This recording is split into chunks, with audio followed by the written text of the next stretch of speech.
of unhealthy fried rice loaded with MSG and soy sauce? Let me tell you how I create a flavorful, guilt-free version that's much more delicious and so much healthier. MSG monosodium glutamate is just a flavor enhancer. It doesn't have a taste of its own. It just tricks the brain into thinking that the dish is tastier than it actually is. And it is not good for health. I mean, why trick your brain into thinking something that is not real? I've also observed that the rice containing MSG spoil quicker. Hello everyone. Today we are making fried rice. No MSG, no soy sauce. But they have an incredible taste and they are full of flavor. I will also tell you my secret tips and tricks along the way. Make sure you don't miss any of them so yours are as nutritious and delicious as the ones that I make. For this, we are going to need peas. I will use 2 kgs of peas. I like to use them fresh. The fresher they are, the better is their taste. Their taste changes after they are frozen. So I took them out of their pods and I was left with this much. 1 kg of green capsicum. I'm going to wash them and I will cut them into cubes, a little bigger cubes, so they are visible in the dish after it has been prepared. Today I'm going a little bigger than I normally do. 1 kg of red carrots. I'm going to use the red ones and not the Chinese orange carrots. Red ones are richer in flavor and taste. I will cut carrots into really thin fingers like this, and in order to save time I will only cut this much. I'll cut the rest of them when I have put peas into the pan because I'm going to add carrots at the end. Quite a handful of ginger and a lot of garlic. I will peel, cut and pound both ginger and garlic. Probably garlic is the only ingredient that is not organic that I'm going to use today, but later on I replace them with organic ones. Organic garlics are not that big in size and their peelings are a little pink rather than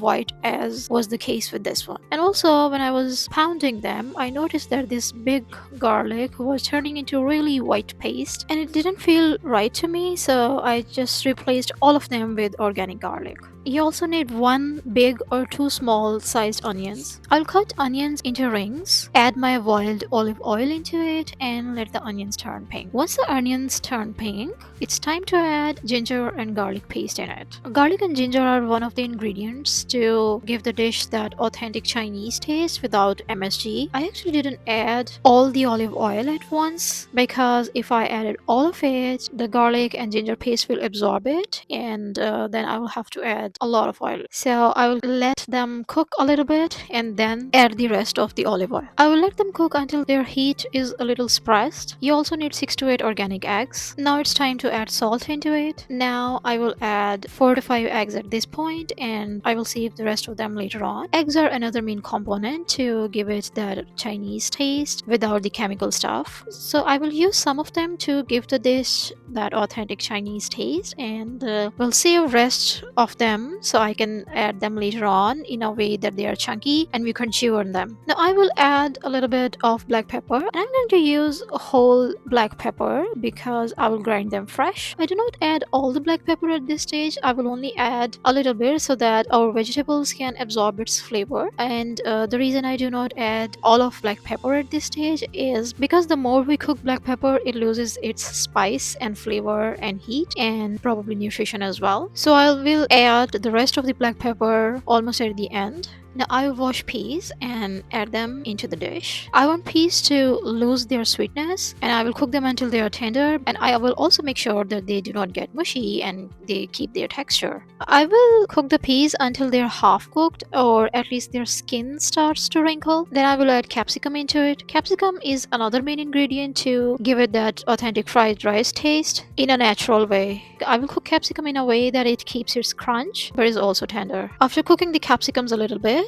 it's time to add our carrots. I want carrots to lose their sweetness and I will cook them in a way that their taste is not very pronounced in the dish, but they are still there to balance the heat of all other ingredients. But I don't want my dish to be sweet, so I will not add too much of them. Now while our vegetables are being cooked, I will start boiling rice on another stove. I'll use basmati rice. Basmati rice are the most nutritious rice if they are grown in an organic way. They have a very distinct taste and aroma. I will take 2 glasses full of it. It is like a 250 ml glass. So in order to boil rice, I will take exactly 4 glasses of water and add a little bit salt to it and then boil rice into it. This water is enough to boil them without any kind of straining. Some people do not measure water and just add it and then they boil rice into it and then they strain in and throw away the water, which causes nutrition loss. So I will not recommend that. I will also keep an eye on our vegetables from time to time so they do not stick to the bottom of the pan. I try to keep them covered for as much of the time as possible. I do not put the lid aside for no reason. And you see the water on the lid? I don't waste it either. I put it back into the dish every time. This helps preserve nutrients. Now it's time to add our remaining eggs, and I will just crack them on top of the vegetables and put the lid on. After the egg is a little bit cooked, I will just crush it into little pieces so that it's visible in the dish as little chunks and we can chew on them. Yeah, you see, if I open it, it's like this from the inside. This is when you know they have been cooked. Once the rice are cooked, it's now time to mix vegetables and rice.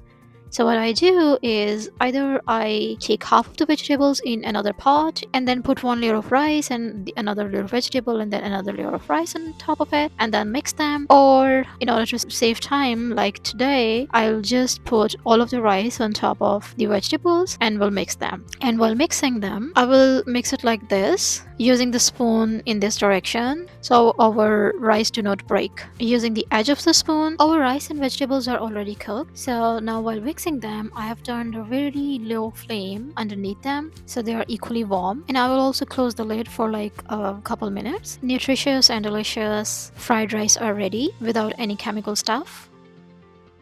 Next time I will show you how to make chicken Manchurian to pair with it. If you try the recipe, tell me in the comments down below. Thank you so much for watching.